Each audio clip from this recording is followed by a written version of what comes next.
It is our desire that you will, for the next 30 days, make a decision that your first question to yourself when you find yourself conscious in the morning is, am I on my high-flying disc? Am I on my high-flying disc? What thoughts could I think that would put me there? And then as you're moving through the day, if the next important question that comes to you is, I can feel myself slipping from my high-flying disc. I have 17 seconds to do something about it. Can I stop this slight momentum in this 17 seconds? And then see yourself do it. The next thing that we think you've gathered from this conversation is the understanding of laying new pipes. That you stand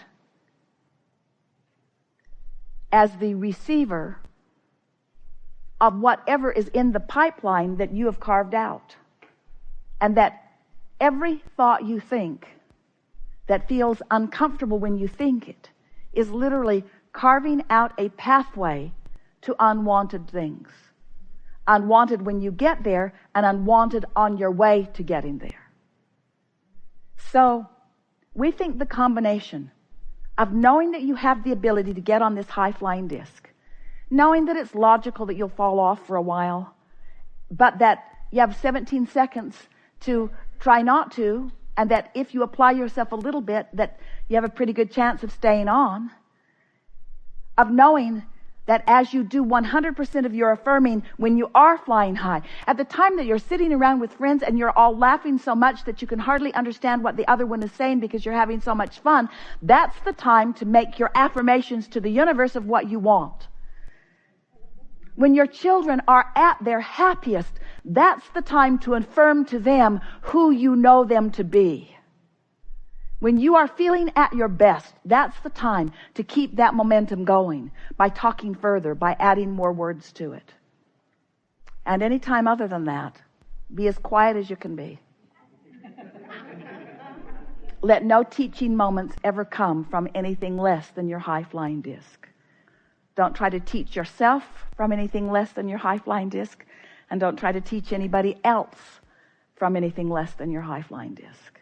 And then finally, the most significant of all of that, we want you to be easy with yourselves about it and to say anytime you are aware that you have slipped and that you are not on your high-flying disc, oh good, I embrace this clarifying moment. I appreciate this clarifying moment. Because what you're going to discover is you can have this lovely dance mostly on the high-flying disc. But even on the high-flying disc, there are going to be more things that you're asking for. Because this is an inevitable fact of the eternal beingness that is you. You are never, ever going to get it done. Ever. There's never going to be a moment in time that new desires are not pulsing from you. And so there's never going to be a time that there is not a potential gap between what you're doing right now and who you've actually become. As you embrace that, as you accept that eternal nature, as it's all right for you when you're in a step one moment, and as you are appreciating the step two moment that Source is doing, as we have that wonderful wind at your back, as you acknowledge that step one and step two have already taken place, as someone said so brilliantly just now, without even your conscious awareness or notice of it in many cases. But you are putting your undivided attention upon step three, which is getting on that high-flying disc. People who are watching you are going to begin to come to you wanting to know what you have figured out. What is it that you are doing differently? And we would encourage you to keep it really general and really light with them. We would say things to them such as, I just decided to chill more. I've just decided to get a better night's sleep. I've just decided to get up in the morning and get off on a better foot. I've just decided to direct my thoughts toward more things that feel good. And I've discovered what a magnificent world this is. I love this world and all of the people in it. And I'm finding so many things in every day to praise and appreciate. And I think that's what's made the difference for me. And little by little, your paradigm shift will spread outward until others are experiencing their paradigm shift. But that will make no difference to your world because you have already firmly planted yourself on the high-flying disc. So you're going to live happily ever after anyway, you see. But once you have firmly implanted yourself on that high-flying disc and others are observing you and you're wisely explaining what you are doing, simply stating it, more and more and more of this magnificent world will join all of us on that high-flying disc. And what could be more fun than having more fun? There isn't anything that's broken. And anyone that's not on the high-flying disc, even if it's you, nothing's gone wrong with that. It's all part of the clarifying process. So we don't want to leave you in this place of judgment or evaluation about you or anyone else and what disc they're on. But we do think it's nice to have a preference that you understand that you have some measure of control about. And we believe that in this moment you do. Tomorrow morning when you wake up, you may not remember very much of this. But after 2 or 3 days of doing the one simple thing of reaching for that high-flying disc, your own personal life is going to demonstrate for you over and over and over again all of the components of what we talked about here today. It's going to be a really wonderful month coming up, and the month following that even better. Because once the manifestations start rolling in response to the new pipes that you have laid, then it becomes even more fun because the manifestations reinforce what you know. The better it gets, the better it gets. So we leave you with one last encouragement. Don't flaunt any of this to anyone. Just be the happy person that you are and let law of attraction rendezvous you with those who get that, who understand that. We promise you, you didn't come to figure this out so that you could take others who don't understand it to a place of understanding it. Just for a month, you understand it. Later on, when you're really stable, when there's no chance of wherever they are moving you from where you are, then you can have your teaching moments. One last thing. You're really going to like this. The only moment that is an effective teaching moment is when you are on the high-flying disc, and so is your student. We've been telling you, you've been listening to us for a while, haven't you? We can tell because you're up to speed. We can feel you coming right along with us. So we're going to make this introduction brief before we turn it over to the madness of your world. So, as you're exploring the variety that surrounds you and you're launching these rockets, there is this expansion that is taking place within you. And the question that we want to ask all day, every day is, are you keeping up with your own expansion? And the answer is yes if you feel wonderful, not so much if you are not feeling wonderful. You can tell by the way you feel. The way you feel is an indicator of one thing and one thing only. It's an indicator of you keeping up with your own expansion. It's an indicator of whether you are in this moment perceiving whatever it is that you are giving your attention to in the same way that the source within you is perceiving it. So when you care about how you feel, you're coming into perfect alignment with who you really are. And nothing short of that will be enough for you.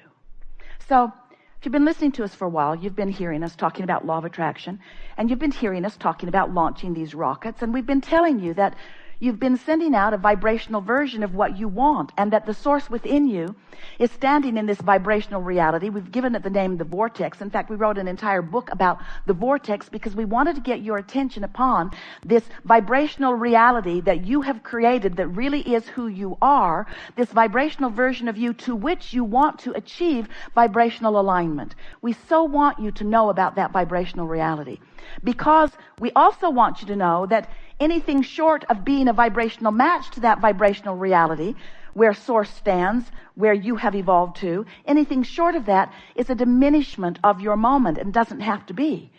You get to have all that you've asked for. You just have to figure out how to vibrationally do that. So then we began explaining to you that while there is this vibrational version of you, of all that you want, that when and only when you find vibrational alignment with that vibrational version.